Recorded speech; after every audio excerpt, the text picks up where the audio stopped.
नमस्कार, आप देख रहे हैं डीडी न्यूज। आपके साथ मैं हूं गौरव श्रीवास्तव। तो चलिए बुलेटिन की शुरुआत करते हैं और सबसे पहले नजर डालते हैं इस वक्त की हेडलाइंस पर। राष्ट्रपति ने धर्मेंद्र प्रधान का इस्तीफा किया मंजूर। कैबिनेट मंत्री प्रहलाद जोशी को शिक्षा मंत्रालय का सौंपा गया अतिरिक्त प्रभार।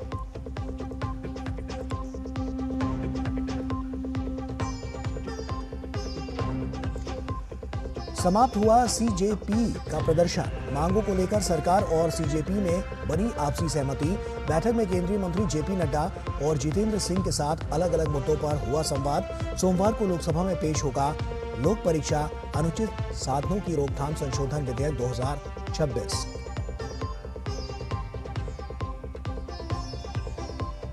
राष्ट्रपति द्रौपदी मुर्मू का तीन यूरोपीय देशों का दौरा सकुशल संपन्न। यात्रा के अंतिम पड़ाव रोमानिया से स्वदेश रवाना। वापसी से पहले बुखारेस्ट में किया भारतीय समुदाय को संबोधित।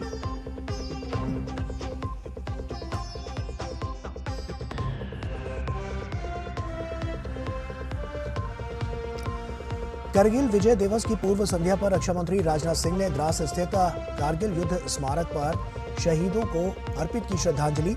शौर्य विजय यात्रा को किया संबोधित। कहा, आत्मनिर्भर भारत और सैनिकों के अटूट साहस के दम पर भारतीय सेनाएं दुनिया की बेहतरीन सेना बनेगी।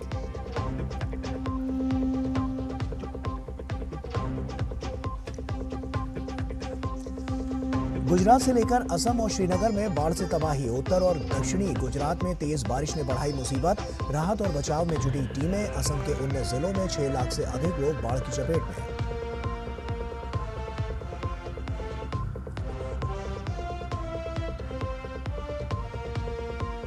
और श्रेयस अय्यर की कप्तानी में टीम इंडिया की पहली टी20 सीरीज जीती। हरारे में खेले गए दूसरे टी20 में जिम्बाब्वे को 90 रनों से हराया। 3 मैच की सीरीज में बनाई 2-0 की अजय बढ़त।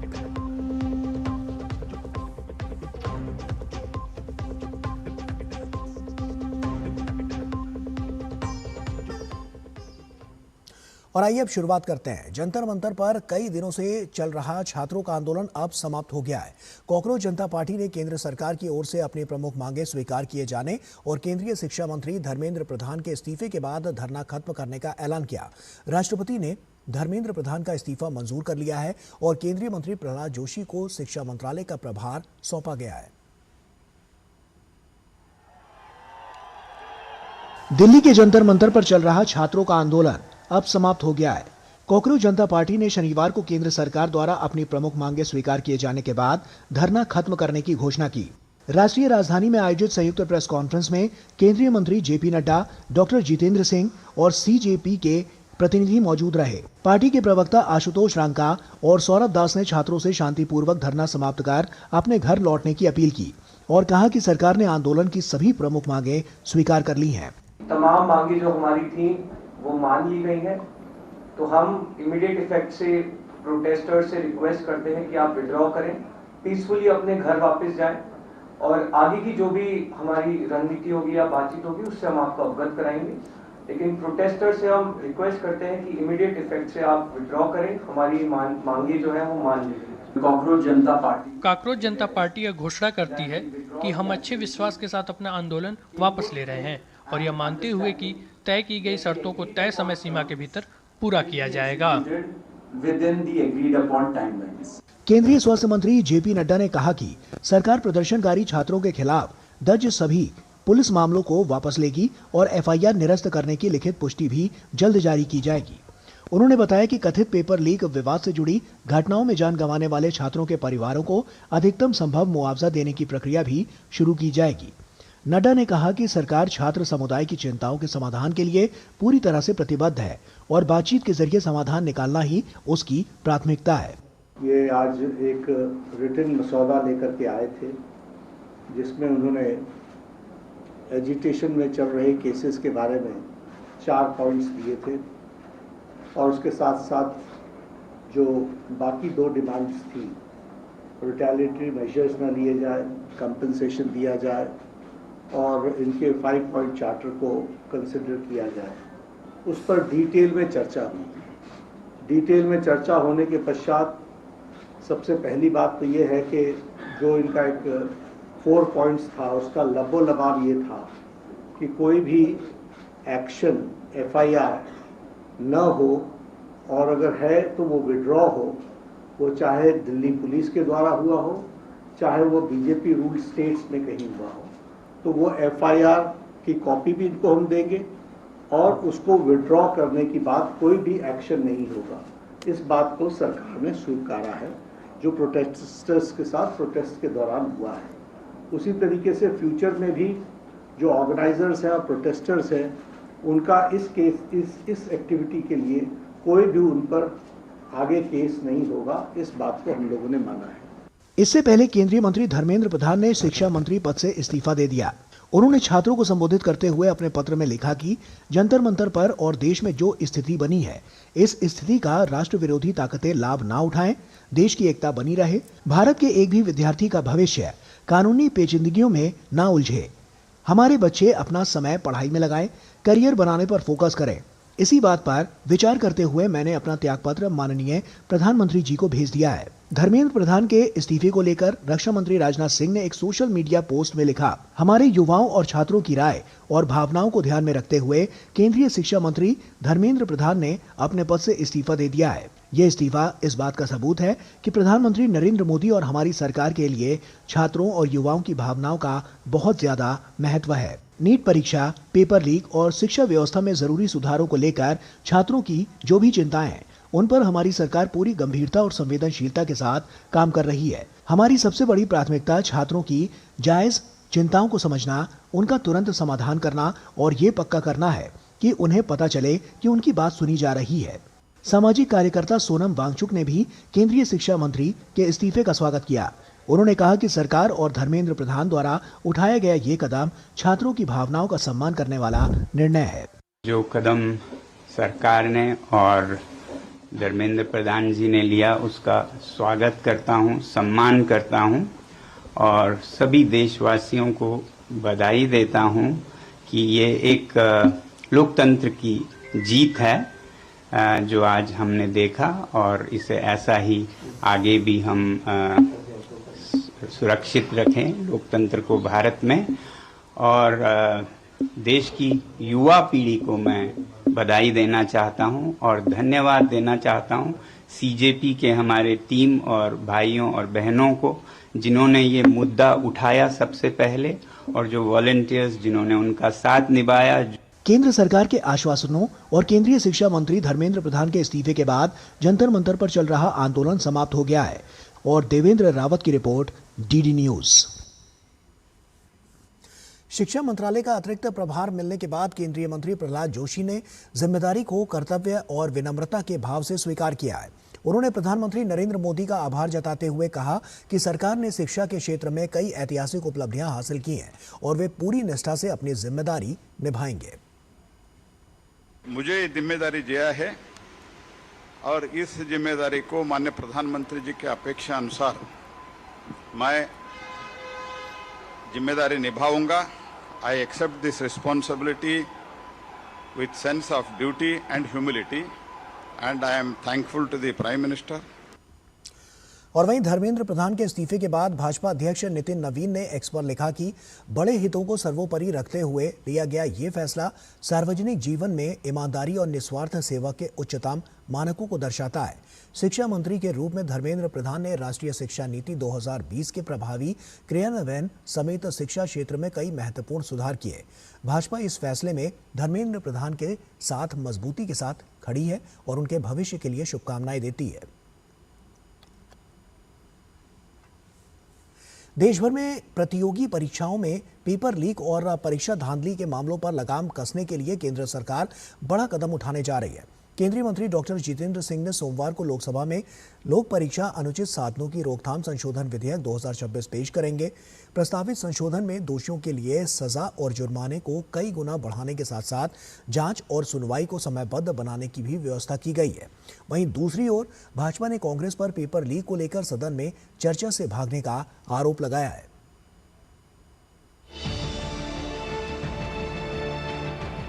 देश भर में प्रतियोगी परीक्षाओं में पेपर लीक और धांधली की घटनाओं पर नकेल कसने के लिए सरकार ने पूरी तैयारी कर ली है।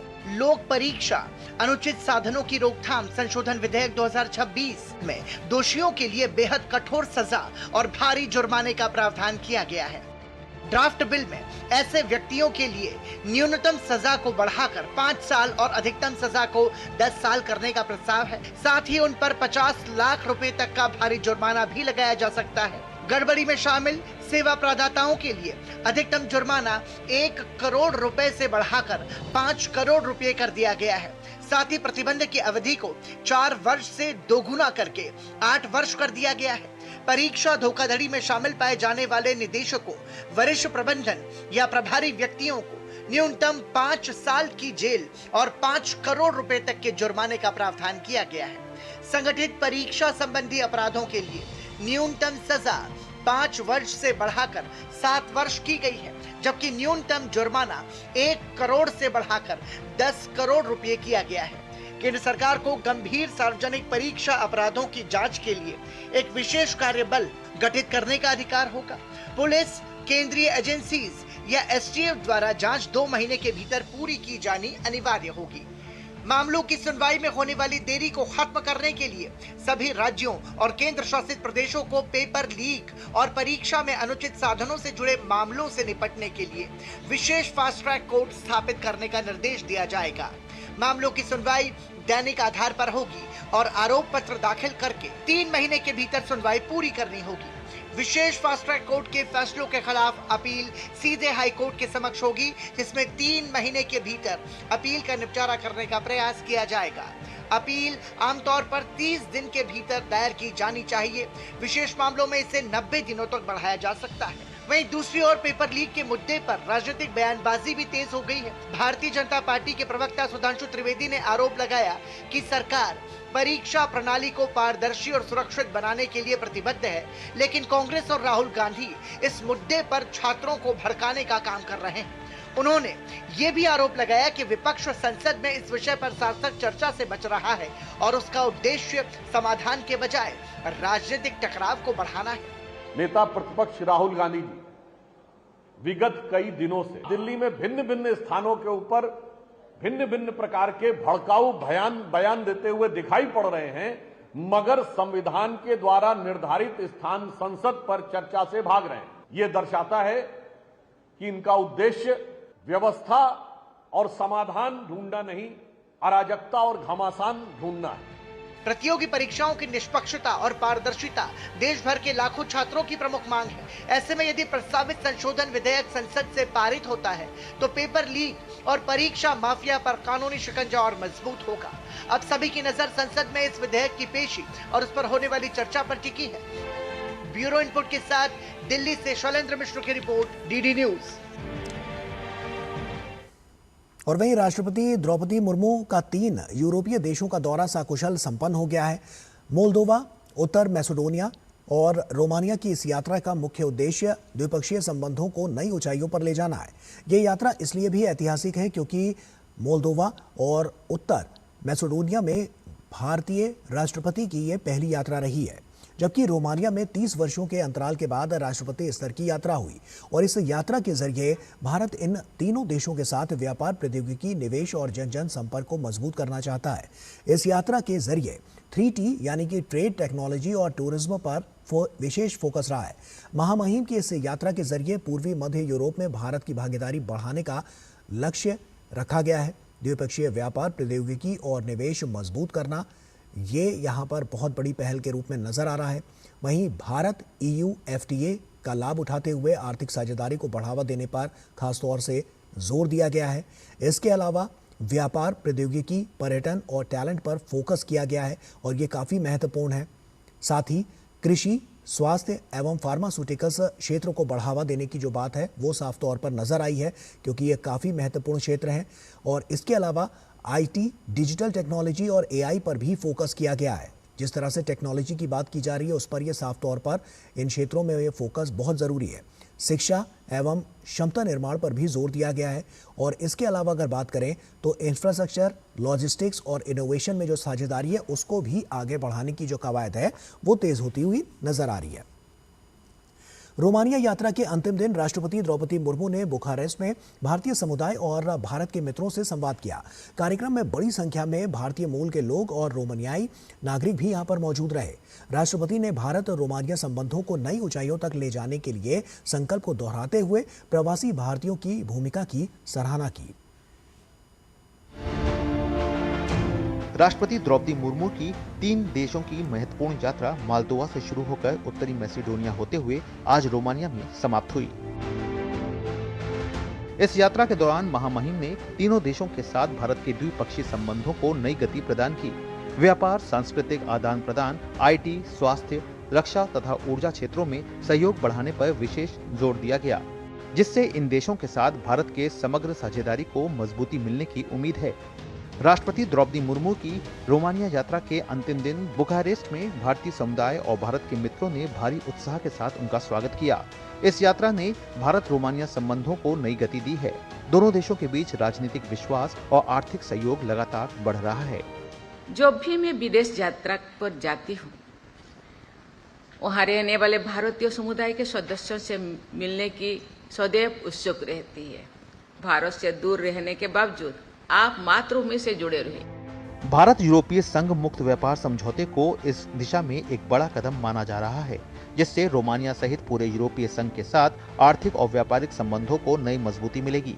महामहिम की यात्रा के दौरान एक उच्च स्तरीय भारतीय व्यापारिक प्रतिनिधिमंडल ने भी बिजनेस फोरम में भाग लिया, जहां निवेश, संयुक्त उद्यम और व्यापारिक अवसरों पर विस्तृत चर्चा हुई। इस यात्रा में भारत का एक बड़ा बिजनेस डेलीगेशन भी मेरे साथ आया है, जिसने इंडिया रोमानिया बिजनेस फोरम के दौरान रोमानियन बिजनेस कम्युनिटी के साथ अत्यंत सार्थक विचार विमर्श किया। शिक्षा और मानव संसाधन क्षेत्र में भी दोनों देशों के बीच जुड़ाव मजबूत हो रहा है। रोमानिया में भारतीय IT विशेषज्ञ, शोधकर्ता, स्वास्थ्य कर्मी और विद्यार्थी स्थानीय विकास में सक्रिय योगदान दे रहे हैं। वहीं भारतीय संस्कृति, योग, आयुर्वेद, संगीत, नृत्य और विविध खान पान के प्रति रोमानिया में रुचि लगातार बढ़ रही है, जो जन स्तर पर संबंधों को और गहरा बना रही है। प्रवासी भारतीयों को दोनों देशों के बीच जीवन सेतु माना जाता है। उनकी विशेषज्ञता, अनुभव और उपलब्धियां न सिर्फ रोमानिया की प्रगति में मदद कर रही हैं, बल्कि भारत की विकास यात्रा को भी नई दिशा प्रदान कर रही हैं। यही वजह है कि विकसित भारत 2047 के लक्ष्य को हासिल करने में प्रवासी भारतीयों की भूमिका अहम मानी जा रही है। विश्व के किसी भी भाग में रहते हो, आपका अनुभव, विश्वसनीयता और उपलब्धियां भारत की प्रगति को नई शक्ति प्रदान करती है तथा विभिन्न देशों के साथ हमारे संबंधों को और अधिक सुदृढ़ बनाती है। राष्ट्रपति द्रौपदी मुर्मू की ये यात्रा केवल औपचारिक दौरा नहीं, बल्कि भारत और रोमानिया के बीच राजनीतिक, आर्थिक, सांस्कृतिक तथा जन जन के संबंधों को और मजबूत बनाने का सशक्त संदेश दे रहा है। बुखारेस्ट से ये दौरा समाप्त होने के साथ ही दोनों देशों के बीच भविष्य के सहयोग की नई संभावनाएं खुल गई हैं। राष्ट्रपति द्रौपदी मुर्मू की रोमानिया यात्रा पूरी हो चुकी है। इस यात्रा ने दोनों देशों के संबंधों को एक नई दिशा दी है। इस यात्रा के दौरान विभिन्न क्षेत्रों में निवेश और व्यापार के द्वार तो खुले ही हैं, साथ ही यहाँ रह रहे भारतीयों के मन में एक अपनेपन की भावना भी जागृत हुई है। रोमानिया से कैमरामैन S जयशंकर के साथ आदित्य श्रीवास्तव, DD न्यूज़। करगिल विजय दिवस की पूर्व संध्या पर रक्षा मंत्री राजनाथ सिंह ने द्रास स्थित कारगिल युद्ध स्मारक पहुंचकर शहीदों को श्रद्धांजलि अर्पित की। इस दौरान उन्होंने शौर्य विजय यात्रा को संबोधित करते हुए देश की सुरक्षा और सेना की तैयारियों पर बड़ा संदेश दिया।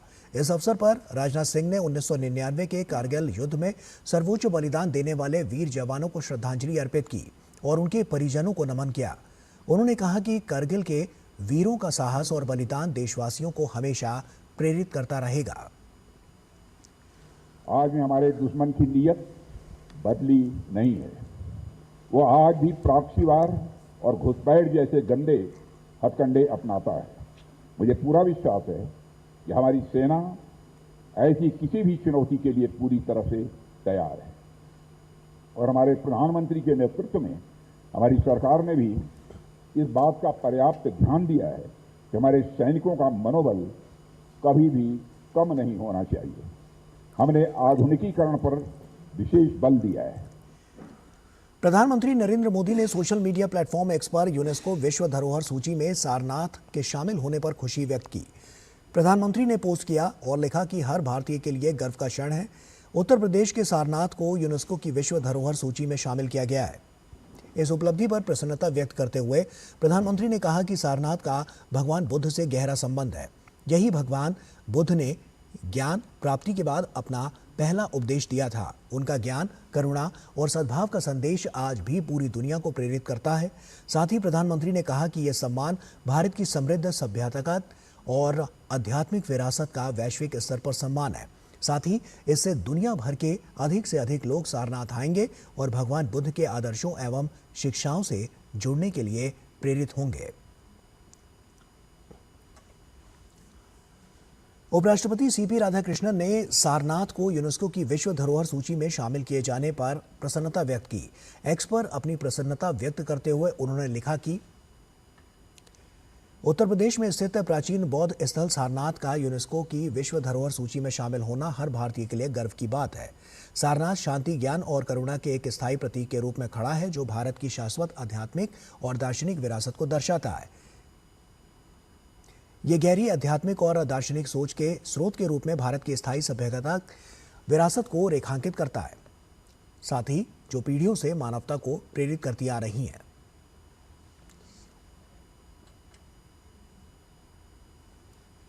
आगे बढ़ते हैं। उत्तर प्रदेश के मुख्यमंत्री योगी आदित्यनाथ फतेहपुर में 489 करोड़ रुपए से ज्यादा के विकास कार्यों के उद्घाटन और शिलान्यास समारोह में शामिल हुए।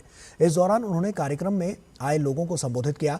उन्होंने कहा कि प्रधानमंत्री मोदी ने देश के सभी छात्रों को आश्वस्त किया है कि उनके भविष्य से खिलवाड़ करने वालों के खिलाफ सख्त से सख्त कार्रवाई होगी। सीएम योगी आदित्यनाथ ने प्रधानमंत्री मोदी के पिछले 12 साल में छात्रों और युवाओं के हित में उठाए गए कई कदमों के बारे में यहां पर विस्तार से बताया।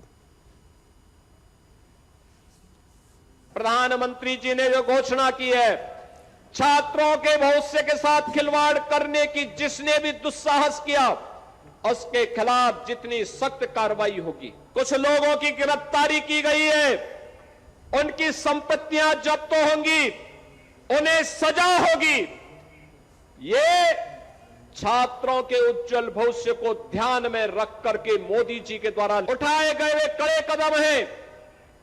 जिन छात्रों के जीवन, जिन छात्रों का उज्जवल भविष्य पर इस देश का उज्जवल भविष्य निर्भर करता है। और मैं प्रधानमंत्री मोदी जी के द्वारा उठाए गए इन कड़े कदमों का हृदय से स्वागत करता हूं, उनका अभिनंदन करता हूं और आभार व्यक्त करता हूं कि प्रधानमंत्री जी, आपने छात्रों के लिए, आपने युवाओं के लिए पिछले 12 वर्ष में अनेक कदम उठाए हैं।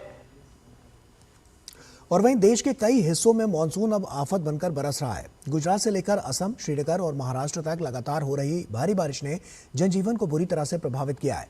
नदियां उफान पर हैं, निचले इलाकों में बाढ़ का पानी है, सड़क संपर्क बाधित है, लेकिन लोगों को लगातार सुरक्षित स्थानों पर पहुंचाया जा रहा है। एनडीआरएफ, एसडीआरएफ और सेना राहत एवं बचाव अभियान में जुटी हुई है। वहीं मौसम विभाग ने अगले 48 घंटों के लिए कई राज्यों में भारी से बहुत भारी बारिश का अलर्ट भी जारी किया है। देखिए देश भर में बाढ़ और बारिश का हाल इस रिपोर्ट में। देश के कई हिस्से इस वक्त बाढ़ से जूझ रहे हैं। गुजरात से लेकर असम और श्रीनगर तक लगातार बारिश ने जनजीवन अस्त व्यस्त कर दिया है। सबसे पहले बात करते हैं गुजरात की, कि जहां पिछले 48 घंटों में भारी बारिश के कारण निचले इलाके पानी से भर गए हैं। अहमदाबाद, वडोदरा, नवसारी और सूरत के कई इलाके जलमग्न हैं। राज्य सरकार के निर्देश पर एनडीआरएफ और एसडीआरएफ की टीमें लगातार राहत कार्य में जुटी हुई हैं। सैकड़ों लोगों को सुरक्षित जगहों पर पहुंचाया गया है। प्रशासन ने स्कूल, कॉलेज बंद कर दिए हैं और लोगों से नदी किनारों से दूर रहने की अपील की गई है। लगातार हो रही भारी बारिश के कारण नवसारी सबसे बुरी तरह से प्रभावित जिलों में से एक है। कई नदियां खतरे के निशान से काफी ऊपर बह रही हैं। कई गांवों और शहरों में पानी घुस गया है, जिससे सामान्य जनजीवन प्रभावित हुआ है। बचाव दल बाढ़ प्रभावित इलाकों में फंसे हुए लोगों को सुरक्षित जगहों पर पहुंचाने का काम कर रहा है। ऐसे में नेशनल डिजास्टर रिस्पांस फोर्स की 6ठी बटालियन गुजरात के नवसारी जिले के सारी खुरद गांव पहुंची और बाढ़ से प्रभावित कई इलाकों में बचाव अभियान शुरू किया। साथ ही भारतीय तट रक्षक बल ने नवसारी जिले के बाढ़ प्रभावित दूरस्थ क्षेत्र में फंसे कम से कम 60 झींगा पालकों को हवाई मार्ग से सुरक्षित स्थान पर पहुंचाया। तो वहीं असम में ब्रह्मपुत्र और उसकी सहायक नदियां खतरे के निशान से ऊपर बह रही हैं। राज्य के दर्जनों जिले प्रभावित हैं, जिससे असम में बाढ़ की स्थिति गंभीर हो गई है। राज्य के 19 जिलों में 6 लाख से ज्यादा लोग बाढ़ की चपेट में हैं। बाढ़ से 64 मंडलों के कुल 1275 गांव प्रभावित हुए हैं। राज्य भर में 14,700 हेक्टेयर क्षेत्र में फसलें नष्ट हो गई हैं। ऐसे में असम सरकार ने हेल्पलाइन नंबर भी जारी किए हैं। सेना और एनडीआरएफ बोटों के जरिए फंसे लोगों को निकाल रही है। राहत शिविरों में हजारों लोगों को रखा गया है। तो वहीं असम के मुख्यमंत्री हेमंत बिस्व शर्मा ने कहा कि सरकार बाढ़ पीड़ितों के साथ खड़ी है और यथासंभव मदद कर रही है। असम राज्य आपदा प्रबंधन प्राधिकरण के अनुसार पिछले 24 घंटों में बाढ़ की वजह से लगभग 6 लोगों की मौत हुई है। असम के मुख्यमंत्री हेमंत बिस्व शर्मा ने कहा है कि प्रधानमंत्री नरेंद्र मोदी ने असम में जारी बाढ़ की स्थिति से निपटने के लिए राज्य सरकार को हर संभव सहायता देने का आश्वासन दिया है। मुख्यमंत्री हेमंत बिस्व शर्मा ने एक्स पर एक पोस्ट में बताया कि प्रधानमंत्री मोदी ने उन्हें फोन कर राज्य में बाढ़ की मौजूदा स्थिति की जानकारी ली। वहीं श्रीनगर और कश्मीर घाटी में भी झेलम नदी का जलस्तर तेजी से बढ़ा है। पहाड़ी इलाकों में लैंडस्लाइड की वजह से कई सड़कें बंद हैं। श्रीनगर प्रशासन ने नदी किनारे रहने वाले लोगों को अलर्ट पर रखा है। खराब मौसम की वजह से 6 दिन तक रोकी गई अमरनाथ यात्रा शनिवार को जम्मू से फिर से शुरू हो गई। साथ ही देश भर में मानसून सक्रिय है। मौसम विभाग ने चेतावनी दी है कि बंगाल की खाड़ी में बने निम्न दबाव क्षेत्र से अगले 48 घंटों में पूर्वी और मध्य भारत में मानसून की गतिविधियां और तेज हो सकती हैं। ओडिशा, पश्चिम बंगाल, झारखंड, छत्तीसगढ़, मध्य प्रदेश और आसपास के इलाकों में भारी बारिश की उम्मीद है, जबकि दिल्ली समेत उत्तर भारत में भी बारिश की गतिविधियां बढ़ने की संभावना है। Bureau report, DD news. और वहीं भारत और यूके के बीच लागू हुआ फ्री ट्रेड एग्रीमेंट यानी एफटीए देश की अर्थव्यवस्था के लिए गेम चेंजर साबित हो सकता है। इसके जरिए वर्ष 2030 तक न सिर्फ दोनों देशों के बीच व्यापार दोगुना होकर 115 अरब डॉलर तक पहुंच सकता है, साथ ही 7 से 10 लाख नए रोजगार सृजित होने की भी उम्मीद जताई जा रही है। 15 जुलाई 2026 से लागू हुए Bharat Britain free trade agreement से दोनों देशों के बीच व्यापार और निवेश को नई रफ्तार मिलने की उम्मीद है। ASSOCHAM global research and strategy centre की स्टडी के अनुसार वर्ष 2025-26 में 58 अरब डॉलर का द्विपक्षीय व्यापार वर्ष 2030 तक बढ़कर 115 अरब डॉलर तक पहुंच सकता है। स्टडी के मुताबिक इस समझौते का सबसे बड़ा फायदा textile, leather, engineering, goods, pharmaceuticals और ऑटोमोटिव जैसे श्रम प्रधान उद्योगों को मिलेगा। इन क्षेत्रों में निर्यात बढ़ने के साथ साथ 7 से 10 लाख नए रोजगार के अवसर भी पैदा हो सकते हैं। खास तौर पर एमएसएमई सेक्टर को नए बाजार मिलने से उसके विस्तार को गति मिलेगी। रिपोर्ट में ये भी कहा गया है कि आसान कस्टम्स प्रक्रियाएं और डिजिटल ट्रेड से जुड़े प्रावधान व्यापार को अधिक तेज, सरल और प्रभावी बनाएंगे। वहीं ब्रिटेन की उन्नत तकनीक और भारत के विशाल बाजार, युवा कार्यबल तथा मजबूत एमएसएमई आधार का मेल दोनों देशों के लिए दीर्घकालिक आर्थिक साझेदारी को मजबूत करेगा। हालांकि स्टडी के अनुसार इस अवसर का पूरा लाभ उठाने के लिए भारतीय कंपनियों को उत्पाद गुणवत्ता, अंतर्राष्ट्रीय मानकों, सर्टिफिकेशन और रूल्स ऑफ ओरिजिन जैसे नियमों का सख्ती से पालन करना होगा। कुल मिलाकर भारत ब्रिटेन एफटीए सिर्फ व्यापार बढ़ाने का समझौता नहीं, बल्कि रोजगार, निवेश और औद्योगिक विकास को नई दिशा देने वाला कदम माना जा रहा है। Bureau report, DD news.